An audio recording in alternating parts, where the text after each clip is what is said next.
Mr. Dettelbach, what were you trying to hide?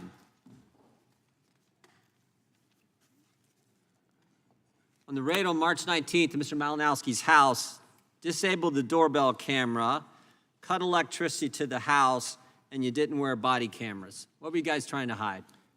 Mr. Chairman, we're not trying to hide things. In fact, Sure after seems Mr. like it. You You guys cut electricity to the house? after the Oh, that's a question. I'm trying to answer. After the okay, if there's no question, that's fine. I'm sorry. No, that is a question. Did you? After the incident, we, along with the Little Rock Police, called for an independent investigation being done by the Arkansas State Police and the local prosecutor. No, That's not trying to hide anything. I asked 3 questions. Why'd you put the tape on the doorbell camera? Why'd you cut the lights? And why didn't you wear the body cams? What are you trying to hide? And Mr. Chairman, the reason that we called for the investigation is we're not trying to hide anything. The reason I'm not going to talk about what's going on in that investigation is to respect its independence and out of fairness. There's a reason for the Department of Justice policy that's existed for so many decades about not commenting on pending matters. It's not fair to people, and it risks the perception that people are trying to influence. How about this one? Why'd you ignore the rules?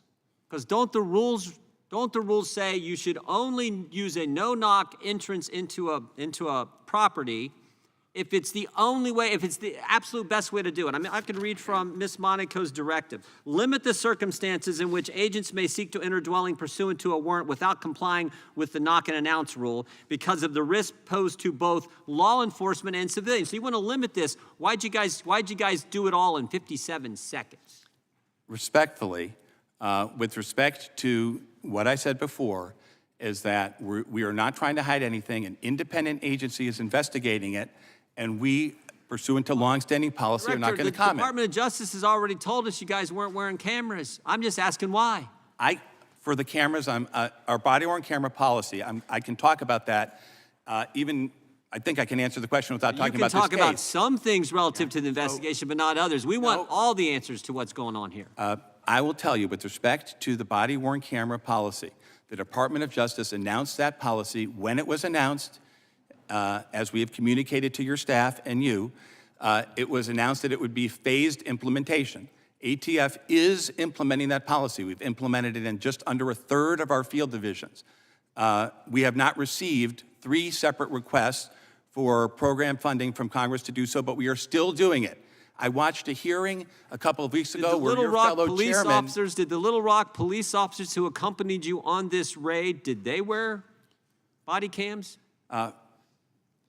Again, not commenting on this specific case, but in general, the Department of Justice written policy allows local law enforcement on these types of operations, short-term operations, to follow their own guidelines and policies, if they wish, in body-worn cameras. And what I wanted to say is...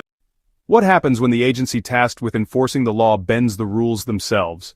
A pre-dawn raid, a doorbell camera taped over, the power cut, no body cams, and one man, an airport executive with no criminal record, is dead. This isn't fiction. It's a real story that's shaking Capitol Hill and raising serious questions about transparency, accountability, and the deadly consequences of a broken system.